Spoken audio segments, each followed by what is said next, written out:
Autobots, transform!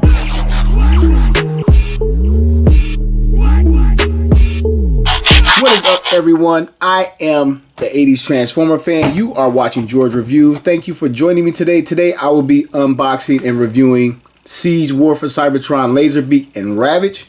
I've had this thing since like April, and sitting on it waiting to review it, and I kind of forgot about it because, you know, I like to share my toys with you guys, and we check them out together, package them and all that stuff. And I remember this thing was like so sought after, and I found it and I was so excited, and I never got around to reviewing it. Now it's everywhere, but since I dropped Soundwave G1 reissue review, I decided I want to go a little bit Soundwave this week. So anyway, here it is. They're just some mini box. What are these? Are like legend class figures. Little window box packaging. The two come together, obviously. Seige on the front. Laserbeak, Ravage right there, turning around, product shot. And I was shocked at the time. You know, it's known to everybody now they actually form some type of cassette. Like a lot of these guys form something more modern now, but they actually turned in some type of cassette. And apparently there's some type of shield or devices, power-ups for Soundwave. Anyway, I'm gonna get this thing open.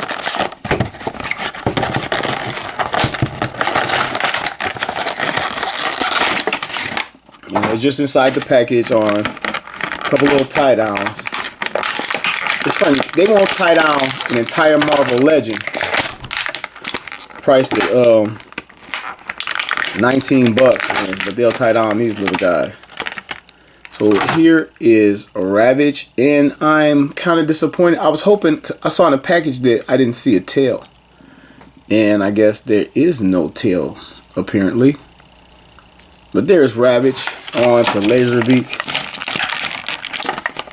And I'm shocked that Laserbeak didn't come more rounded off like he was in the G1 cartoon. He had like an oval shape.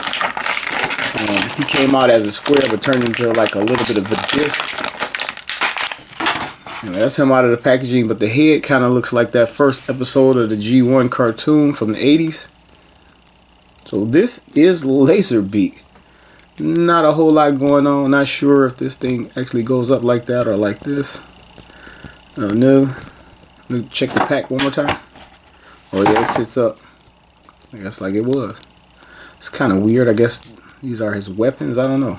From the G1. So taking a look at him, he has some paint detailing and some molding. Looks like the G1 cartoon. Guess these are the weapons that sit on his back. The head is articulated. It can come up this far. It's on two hinges. I guess his shoulders and the neck. Which is pretty cool. And his feet, I'm assuming, yeah, they fold up per transformation, but that is all they do, much like the G1. Guess they just are cassettes or accessory pieces. For Soundwave, he has some molded in detail in here. Some little boosters. Like 3 of them actually. 1, 2, 3. So you can rock it around. His feet are a separate gray plastic, and that's pretty much it. He has the single eye visor on his head.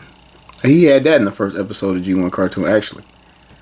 So that is Laserbeak. I wonder if he purchased anywhere, if he could plug in without me just having to sit him up there on Soundwave. I don't see anything, but maybe I'll figure it out by the time the review is over. I'm gonna get Laserbeak on Soundwave's arm right there. Move on to Ravage. Take a look at Ravage.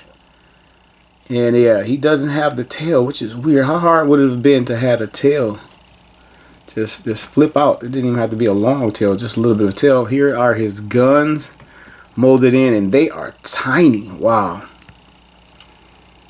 Ravage's head, and that is tiny as well. His neck is a separate piece of plastic. Look like it opens up or does something else.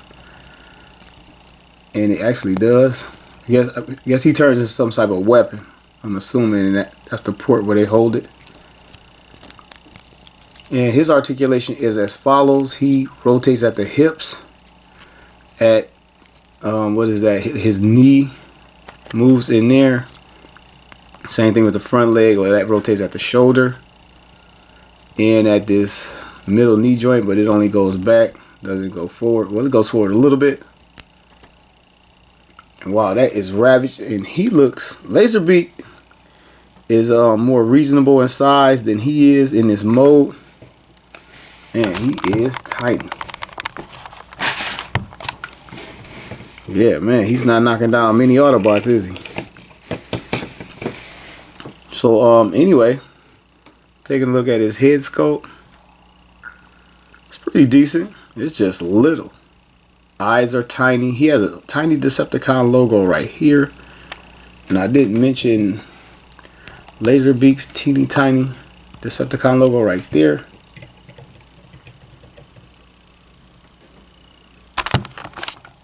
So I guess let's see if I can get this guy transformed real quick.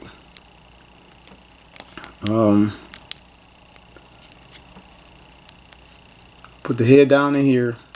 Guess that's right. Fold this ass compartment up. Ass compartment.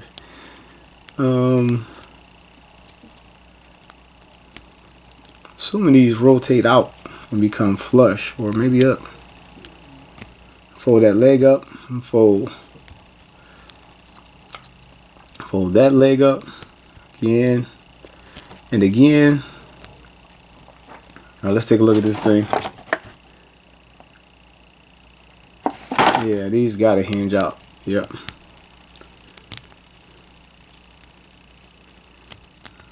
This way and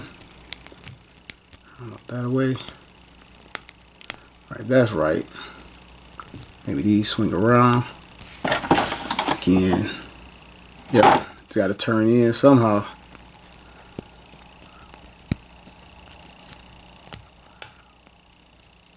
Oh, there it is. I think that's it. Okay, you can't see the feet right here. I don't know if I did that right. That foot goes in there. That goes in there. I think it sort of kind of hides like that, maybe.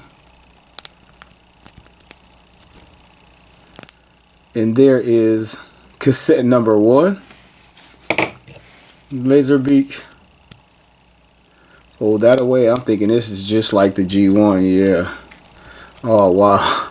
Super, super simple. And I was dying to get these things for a long time. And there is Laserbeak. Let's get Soundwave out here. Soundwave's going to reach up and open his deck.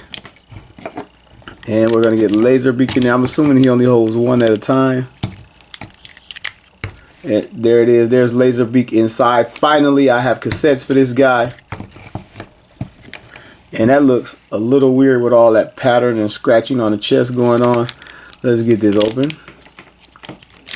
Let's check out Ravage.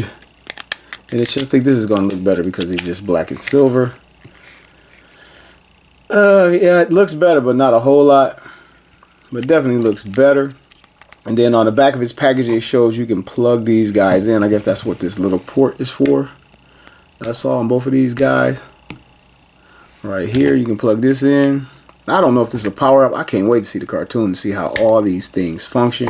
Because that's kind of like a terrible shield, if it's a shield. And why would it be using his little minions or friends as shields? I don't know. And the box has Ravage on the opposite side. And just in that port, these got everything in this line ports into everything else. Got these guys in the ports. Arms coming loose. And hooray, I did it like the back of the box. Hey, me. So yeah, that is a thing that you can do with Ravage and Laserbeak. I hope they continue to come out with these little cassettes. And not just Buzzsaw. I think they are. They're doing Rumble. Yeah, I remember they were teased or something. They're coming out. Rumble's coming out in Frenzy. So yeah, that'll be cool. Because this little army needs some help. He could have been done better. It's not bad. He actually looks the best in cassette mode to me. But just with the silvers and the black and the purple, I just like that. This is neater, but I just like the deco of this one better. When you turn them both over, kind of look like the Masterpiece mess under here.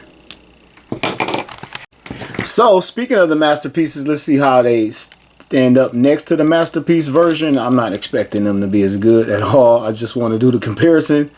So here is Ravage versus Masterpiece Ravage from what would be the tape side. And then the non-disguised side, I just wanted to see how it was all broken up and kind of compare these two because that's what it reminded me of. On to Laserbeak. Start with the cassette side. Couple similarities going on there a little bit, obviously. And then the other side, oh, this is way cleaner on this side. You got a lot of gapping over there. Okay, so here are the two Ravages back in robot mode. And obviously the Masterpiece is superior. Not that superior, but obviously superior. And this guy, I hope I'm not seeing it, but he doesn't have a tail. This guy has a tail, but I'm not seeing it. And I guess in order to break up some of the color, they went with like this silver, but I think it looks a little goofy because like the pearlescent silver they chose, they could have just went with black legs. It might have been better. Even though they're supposed to be silver or gray, but